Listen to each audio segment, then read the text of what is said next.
डरपोक लोग ना देखो, मैं पहले बता रहा हूँ। जिनकी गन फट रहा है वो तुरंत वीडियो को छोड़कर भाग जाएं। दो सहेलियां थी जो कि एक हॉस्टल में रहती थी। उस हॉस्टल के पीछे एक कब्रिस्तान था। वहाँ के गार्ड ये कहते थे रात को उस हॉस्टल के पीछे कोई भी ना जाए। अगर रात को कोई वहाँ गया तो वो 1 महीने का मेहमान है। लेकिन बहुत सी लड़कियां इस पर यकीन करती थी और बहुत सी लड़कियां यकीन नहीं करती थी। उनको ये अंधविश्वास लगता था। एक रोज दोनों सहेलियों ने सोचा कि आज तक उस हॉस्टल के पीछे कोई भी नहीं गया, चलो एक रात हॉस्टल के पीछे चलेंगे। दूसरी सहेली ने कहा नहीं, मैं नहीं जाऊंगी, मुझे बहुत डर लगता है। उसकी दोस्त ने कहा ऐसा कुछ भी नहीं है, ये सब अफवाह है। ऐसे ही दोनों आपस में बातें कर रही थी। फिर उन्होंने डिनर किया अपने ही रूम में। फिर वो दोनों अपने बिस्तर पर आ गईं और फोन चलाने लगी।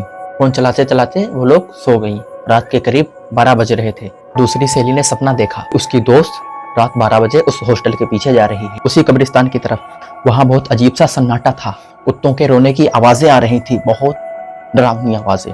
वो बिना डरे कब्रिस्तान की तरफ बढ़ रही थी। वो कब्रिस्तान के गेट के पास पहुंच गई। उसने कब्रिस्तान का दरवाजा खोला।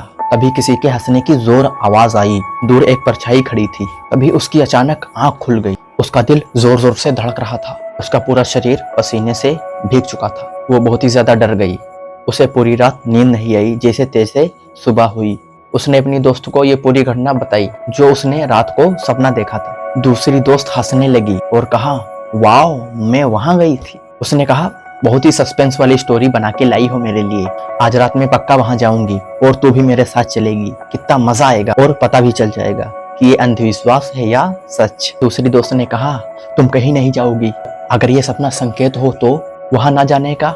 नहीं नहीं नहीं नहीं, तुम कहीं नहीं जाओगी। उसकी दोस्त ने अपने मन में सोचा तुम जाओ या ना जाओ, मैं तो जरूर जाऊंगी। उन्होंने ये बात वहीं पर खत्म कर दी। फिर दोनों अपना फोन चलाने लगी। रात के करीब 8 बज रहे थे।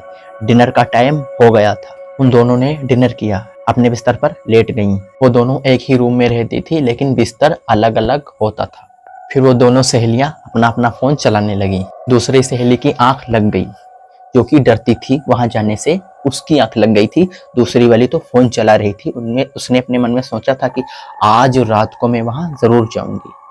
तो वो जग रही थी और जिसे डर लग रहा था वो सो गई थी।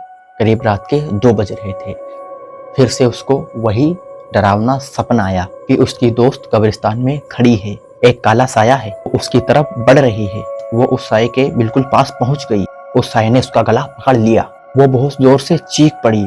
उसकी आंखें अचानक खुल गईं। उसका पूरा शरीर पसीने से भीग गया था। उसने अपने दोस्त के बिस्तर की तरफ देखा तो बिस्तर में वो नहीं थी। की सांसें रुक गई। अब उसके मन में वही कब्रिस्तान वाला सपना चल रहा है। अगर ये सपना सच हो गया तो क्या होगा। वो तुरंत हॉस्टल की छत पर गई। उसे अपनी दोस्त होटल के पीछे जाते हुए दिख। वो तुरंत हॉस्टल की छत से नीचे आ गई और वो भी हॉस्टल के पीछे जाने लगी। अब वैसा ही हो रहा था जैसा उसने सपने में देखा था। वो अपनी दोस्त के पीछे धीरे धीरे चल रही थी। दोस्त को ये नहीं पता था कि कोई मेरा पीछा कर रहा है। दोस्त तो कमरे में सो रही होगी और उसे डर भी लगता है ऐसी जगह जाने से। अगर जग भी गई होगी तो वो यहाँ पर नहीं आएगी क्योंकि उसे बहुत ज्यादा डर लगता है। अब वो कब्रिस्तान के दरवाजे पर पहुंच गई। दरवाजा खोलने जा रही थी तभी उसकी दोस्त ने बहुत जोर से कहा वहां मत जाना। उसने पीछे मुड़कर देखा लेकिन कोई भी एक्शन नहीं लिया। ऐसा लग रहा था कि उसके शरीर पर किसी ने काबू कर लिया हो। तभी वो अंदर पहुंच गई। उसके सामने एक काला साया खड़ा था। दूर पेड़ के पीछे खड़ी थी।